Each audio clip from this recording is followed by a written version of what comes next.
He stood up in front of everyone, raised his glass, and said, "I can't keep pretending anymore. I'm leaving you, Sinra." For a moment, I thought I misheard him. But when the entire hall fell silent and all eyes turned toward me, my heart stopped. My husband, the man I'd supported for 15 years, had just announced our divorce at our daughter's graduation dinner. And before I continue, if you're watching this, make sure you hit subscribe, like, and share this video. Because what happened next left the entire hall in absolute shock. I stared at him, completely frozen. Our daughter, Lily, dropped her fork, her face pale with disbelief. People started whispering. My mother-in-law smirked, as if she had known this all along. My husband, ex-husband-to-be, looked almost proud. "I've found someone who actually understands me," he said loudly, his arm brushing the shoulder of a woman sitting a few seats away. She was wearing a red dress, my assistant, Nina. My hands started shaking. The humiliation hit like a wave. For months I'd been working late nights, juggling 2 jobs just to pay off his failed business loans. And this was how he repaid me? Publicly humiliating me, in front of our family, friends, and our daughter. I wanted to scream, but I didn't. I just sat there silent, because what no one in that room knew was that I wasn't the same Sinra he thought he could walk over anymore. 2 years ago, when his company started collapsing, I had quietly started something of my own, a small online boutique. He laughed at me, said I was wasting time. But while he was drowning in debt and ego, I was building a brand worth 7 figures. And now, that same brand had just been offered a major partnership deal. But I didn't say anything yet. I watched him gloat, enjoying his little moment of power. "I'll move out tomorrow," he said proudly. "Nina and I are starting a new life. You'll be fine, right?" I looked him dead in the eye and said softly, "Are you sure you want to say that here?" He frowned. "What do you mean?" I took a deep breath, stood up, and walked toward the mic. Everyone thought I was about to cry. But instead, I smiled. "I'd like to make an announcement too," I said. My voice was calm but steady. "Since my husband decided this is a good time for surprises, I guess it's my turn." The room grew tense. "Today isn't just Lily's graduation day," I continued. "It's also the day my company officially became one of the top 10 luxury fashion brands in the state." There were gasps across the hall. My husband blinked in confusion. "Your what?" he asked. "My company," I repeated. "The same one you mocked for selling cheap clothes online." I pulled out my phone, showing the live article headline, "Sinra's Boutique signs $8.2 million deal with global retailer." The color drained from his face. Nina looked like she'd seen a ghost. I stepped closer to them and whispered, "Maybe you should have stayed with the boring wife you thought had nothing." That's when it happened. He slammed his fist on the table, screaming, "You set me up." "You knew this would happen." Everyone froze. Cameras were out, and in that one moment, the man who thought he'd humiliate me had just destroyed his own reputation. All by himself. And I wasn't done yet. The chaos in the hall was unreal. People were whispering, recording, and gasping while my husband kept yelling like a madman. Nina tried to calm him down, but he pushed her hand away and shouted, "You think this makes you better than me, Sinra? You wouldn't have anything if it weren't for me." His voice cracked, but the arrogance stayed. I looked at him, my heart steady now. "You're right," I said quietly. "I wouldn't have motivation if it weren't for you." The words hit him harder than a slap. For years he'd made me feel small, reminding me how I lived off his money, even when I was the one holding everything together. But now, the roles had completely reversed. The reporters who had come to cover the graduation turned their cameras toward me. Suddenly, the woman he tried to embarrass was the center of attention, and he was the joke. I didn't plan to make a scene, but when someone whispered, "Is this really the same woman who used to beg her husband for grocery money?"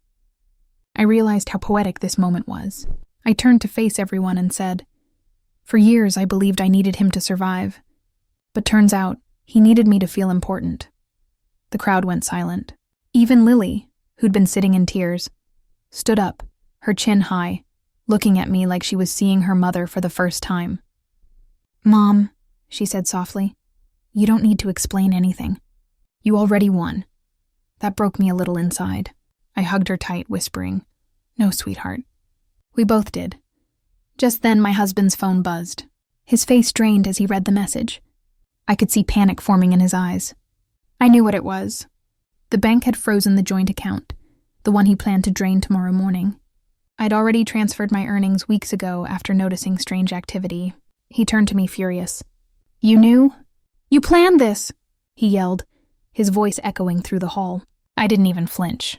"You planned my humiliation first," I replied. "I just decided to let the universe handle the balance." He grabbed his coat and stormed out. But before leaving, he turned and spat out. "You'll regret this, Sinra. You think your little business will protect you? I'll take everything." People watched him leave like he was some kind of tragic movie villain.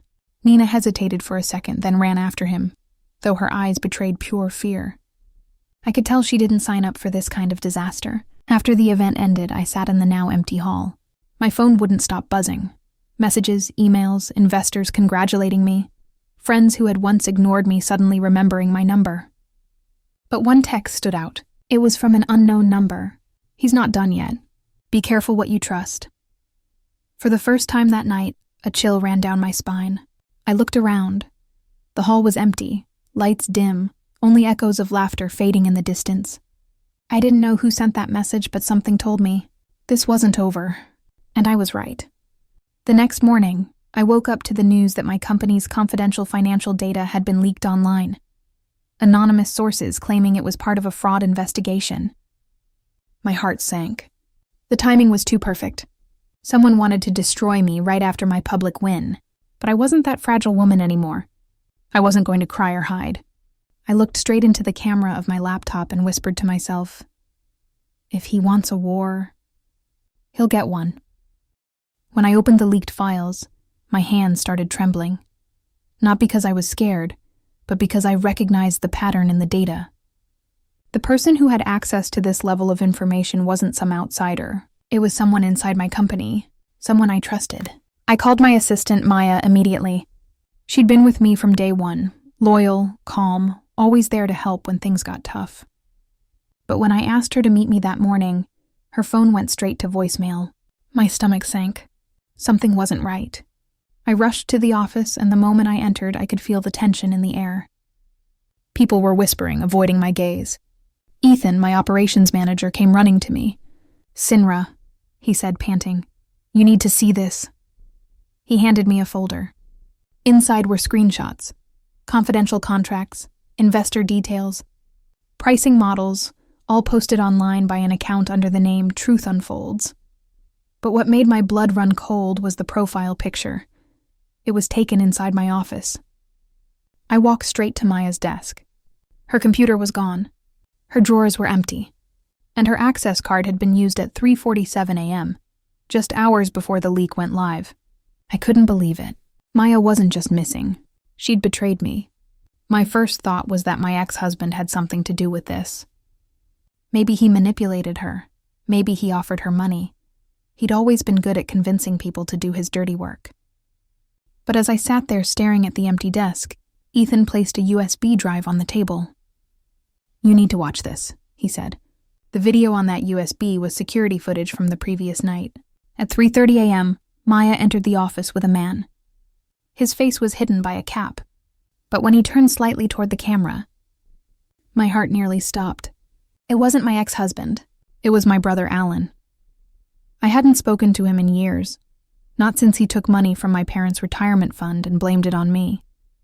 He always hated the fact that I succeeded when he failed, and now it looked like he was back to finish what he started. Ethan's voice broke the silence. "He's been in touch with your ex. We traced the payment transfers. They're working together." For a second, I couldn't breathe. My own brother and my ex-husband, the two men who'd once claimed to protect me, were now trying to destroy me. I stood up slowly, my voice steady despite the storm inside. "They think I'll break," I said quietly. "But they've forgotten. I built everything from nothing. And if they want to play dirty, I'll end this on my terms." Ethan looked at me, half worried, half impressed. "What are you going to do?" I turned toward the glass window overlooking the city. "I'm going to take back control of my company, my name, and my story. But first," I looked down at the USB drive still in my hand. "I'm going to expose them both." That night, I opened a blank document and began drafting something new.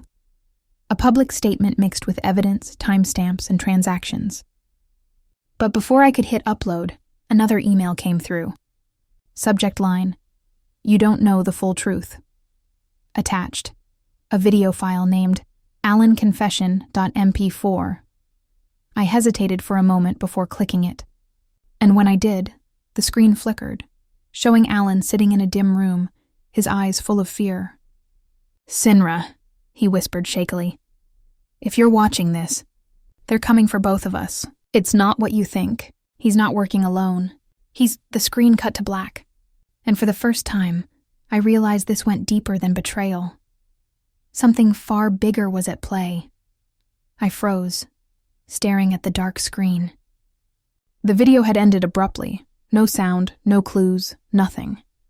My heart was pounding so hard I could hear it echo in my ears. Allen's face, pale, terrified, played on repeat in my head. Whatever this was, it wasn't just about revenge or money anymore. Something bigger, something darker, was hiding behind all of this. Before I could even process what I'd just seen, my phone buzzed. A private number. I hesitated, then answered. A distorted male voice came through. "If you value your life, stop digging, Sinra." My hand tightened around the phone. "Who is this?" I snapped. There was silence, then a chilling laugh. "You think Allen betrayed you? He tried to save you. Now he's gone, and you'll be next." The line went dead. My body went numb. I immediately called the police, but before they could act, Ethan rushed into my office again, his face pale. "We just got a call," he said. Allen's car was found, burnt out near the docks. My knees nearly gave way. "No," I whispered. "That's not possible. He sent me a video an hour ago." I opened the file again, scanning every frame, every flicker of light in the background. Then something caught my eye, a reflection in the glass window behind him. A faint shadow standing just outside the door. Someone was there while Allen recorded that video. Someone was watching him. I paused the video and enhanced the image. The silhouette looked familiar. The posture, the build, it couldn't be. But it was. My ex-husband, Mark. I slammed my laptop shut, my mind spinning. He wasn't just involved. He was orchestrating everything.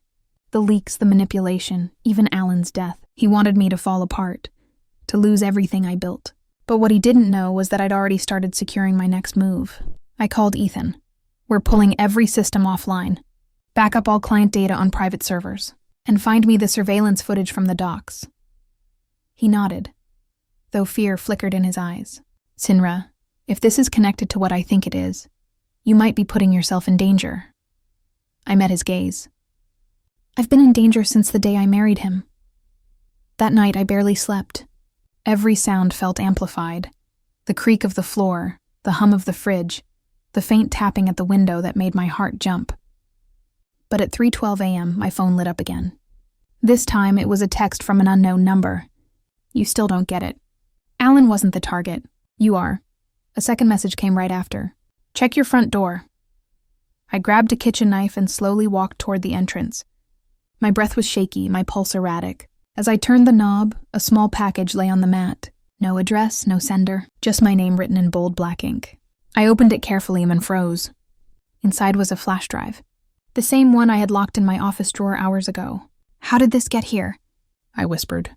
My hands trembled as I plugged it into my laptop. The screen went black. Then a new video loaded, this time showing me, working late in my office the night before. The camera angle was from inside the room. Someone had been there, watching me, recording everything. Then, a line of text appeared on the screen in white letters. "You built an empire, Sinra, but you built it on their money. Now it's time to pay." I gasped, realizing what it meant. This wasn't just about personal revenge. Someone wanted to destroy not just my life, but my entire company.